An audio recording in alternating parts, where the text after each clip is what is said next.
dans le but d'informer la population témiscamienne sur les différentes mesures prises dans le monde municipal pour s'adapter au contexte de pandémie du coronavirus COVID-19. Voici Mme Claire Bolduc, préfète de la MRC de Témiscamingue. Bon mardi, Claire. Bonjour, Yves. Et ce sera ça comme va ça bien tous quand les même? Oui. Écoute, ça, malgré tout, là. Parce qu'un matin, écoute, il faut que je te le dise, j'ai été déçu quand j'ai su que l'aréna de Ville-Marie était pour fermer. Je comprends la situation, mais tu peux me comprendre d'être déçu, Caroline, hein? Oui, c'est... c'est la seule activité qu'on faisait, une gang de boys, ça passe ça, les petits vieux l'après-midi, 3 fois par semaine, les old-timers. Yves, t'es jeune, Non, mais je parle des old-timers d'abord. Ben, tu sais, on avait du plaisir, mais je comprends ça. On prend une pause pour le reste de la saison. On va s'en prendre pour l'année prochaine. Mais bon, qu'est-ce que tu veux? Garde l'énergie. Déception. Garde C'est ça. On l'énergie. fera d'autres choses, Mais finalement. Tu as le droit d'être déçu, Oui. Yves. On va trouver d'autres activités. Je ne dois pas être seul. Intervention citoyenne ce matin, tout d'abord en partant, Claire. Oui, tout à fait. J'aimerais remercier Sylvie Bergeron. Elle a déjà écrit pour poser des questions, mais là, elle a l'œil de lynx, hein? Elle a vérifié certaines informations et elle m'a demandé de faire les vérifications auprès de la santé publique, ce que j'ai fait. C'est la compréhension de qui peut aller au restaurant et de quelle façon ça peut se faire. Alors, merci, Mme Bergeron, de votre niveau d'alerte. Cela dit, vérification faite auprès de Dr. Lise Landry de la Direction régionale de la santé publique. L'interprétation est la suivante.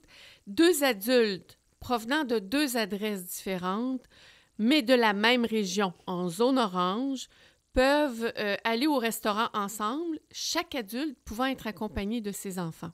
Okay. J'avais parlé de bulle familiale et si vous avez écouté en fin de semaine tant RDI que LCN et Salut Bonjour, les gens parlent toujours de bulle familiale. Mais en tout respect des familles recomposées, et etc., la règle de santé publique dit les salles à manger sont ouvertes, maximum de 2 adultes par table qui peuvent être accompagnés dans leur enfant d'âge mineur. Bon. 2 adultes provenant de 2 adresses différentes. Toutefois, le restaurant doit tenir un registre de la clientèle, savoir qui est allé, l'heure d'arrivée, l'heure de départ, ouais. Et seuls ont accès au restaurant les clients qui ont une preuve de résidence dans la région zone orange. Alors, Abitibi-Témiscamingue, zone orange, preuve de résidence, vous pouvez aller dans les restaurants. Les réservations sont obligatoires, à l'exception des restaurants de restauration rapide. Alors, voilà la réponse de Dr. Landry. Et je remercie Mme Bergeron de la vigilance qu'elle a eue sur ce point-là. On le dit, là, c'est vraiment en respect des situations familiales diverses qu'on peut rencontrer un peu partout dans toutes les circonstances de vie. Exact. La séance du conseil de la MRC ce matin également. Ce matin, la prochaine séance du conseil de la MRC se tiendra en présence, probablement en mode, ce que nous, on dit en mode bi. Oui. C'est-à-dire virtuel. Certaines personnes demeurent en mode virtuel. La plupart se présentent sur place. On fait la séance toutefois à huis clos parce que les séances du conseil ne se terminent pas suffisamment à l'avance pour permettre à la population qui pourrait y assister d'être de retour chez elle avant la fin du couvre-feu. Qui est à 9h30 en passant. Qui est à 9h30 chez nous, effectivement. C'est une note que nous a fait parvenir la FQM et comme il est préférable, c'est ce qu'ils disent, il est préférable de ne prendre aucune chance et de conserver des mesures qui permettent le huis clos parce qu'on ne peut pas, un citoyen qui se présente à une séance du conseil de la MRC, on ne peut pas lui signifier un billet pour dire « Monsieur est citoyen, Madame est citoyenne, ils se sont présentés à la séance du conseil, ils ont de sorte qu'ils ont une autorisation d'avoir dépassé le couvre-feu. Ben, » de se déplacer, etc. On ne peut pas. Non. Ce sont les personnes en fonction, en exercice, donc les maires ou leurs suppléants au conseil qui sont autorisés si éventuellement le conseil, la séance se termine et qu'ils sont encore sur la route après l'heure du couvre-feu, seules ces personnes-là peuvent y assister. Alors, on a choisi d'être très prudent.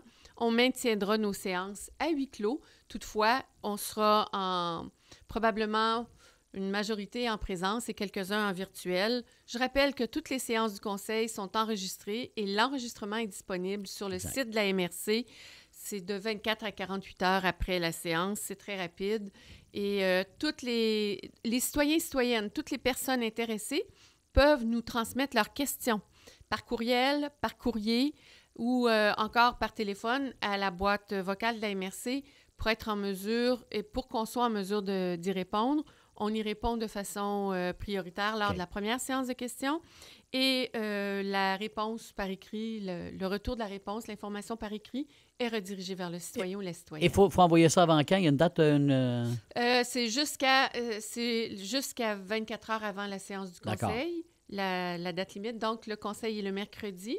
Ce sera mercredi, pas le 10, mais le 17 février.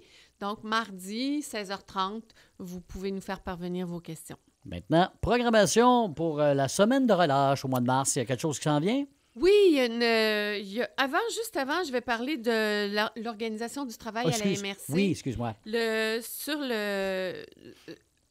Notant la réouverture et tout, on maintient la fermeture des bureaux au public. Actuellement, pour le travail de la MRC, les bureaux de la MRC demeurent fermés au public. Toutefois, le personnel qui est joignable en tout temps par courriel ou par téléphone, le personnel peut se déplacer vers le bureau maintenant. Okay. D'ici la fin février, les bureaux seront à nouveau ouverts au public selon l'évolution de la situation. Mais maintenant, ils sont fermés au public. Par contre, le personnel a l'opportunité de se présenter au bureau. Dans ce contexte-là, les rencontres et les réunions de travail en présence sont fortement déconseillées. On demande aux gens de poursuivre les rencontres des comités, des différents comités, les rencontres de travail par visioconférence, par Zoom ou Teams, selon le cas. Et comme les séances du conseil, elles, sont régies par un décret gouvernemental, nous, on peut les tenir en séance présentielle. D'accord.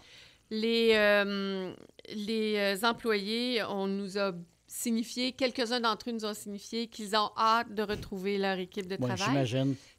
Alors, c'est encourageant de l'entendre. On est à réfléchir. Le télétravail sera certainement un type de fonctionnement qui va rester, mais probablement, très probablement, qu'on va se donner des moyens hybrides pour bien gérer le télétravail et toute la dynamique. C'est la dynamique de travail d'équipe, c'est la dynamique de faire évoluer des dossiers en équipe, mais c'est aussi le respect des personnes et probablement que les moyens hybrides vont être des moyens qu'on va privilégier dans les prochains mois, au cours des prochains mois. Voilà. Parlons-en de la semaine de relâche. Ben oui, préparer quelque chose de spécial? En fait, hier, le comité stratégique municipal a convenu qu'on allait faire une proposition à la population pour la semaine de relâche. Alors, cette proposition, on a mis le dossier entre les mains de 3 personnes très alertes à la MRC, Catherine Drolet-Marchand, Lisandre Rivard et Véronique Beaulé. Les 3 vont déposer une proposition assez rapidement pour qu'on puisse en faire une belle promotion. Les activités sont multiples. Évidemment, vous aurez compris qu'avec Véronique, on va être peut-être plus alerte sur des propositions culturelles. Lisandre est évidemment associée à toutes nos activités touristiques, mais au-delà de ça, les municipalités, on sait déjà que Lorrainville a une planification, que Ville-Marie a une planification, que Témiscamingue prépare des choses. Alors, on veut tout mettre ensemble, cette offre de service-là, cette proposition-là, pour que les gens puissent, planifier les activités, qu'on ne se retrouve pas 600 personnes à un même endroit à un même moment. Ça, c'est important. Qu'on puisse aussi tenir compte des différentes conditions de température. Est-ce qu'il fait très beau ou est-ce qu'il fait très froid? Alors, on aura plusieurs propositions qui seront mises de l'avant. La volonté qu'on a, c'est vraiment que les gens profitent de leur région, de notre territoire, qu'on a découvert plusieurs très beaux coins de notre pays. Même, il y en a que je ne connaissais pas du tout, mais on veut que les gens puissent avoir cette opportunité-là de découvrir en faisant des activités avec les enfants.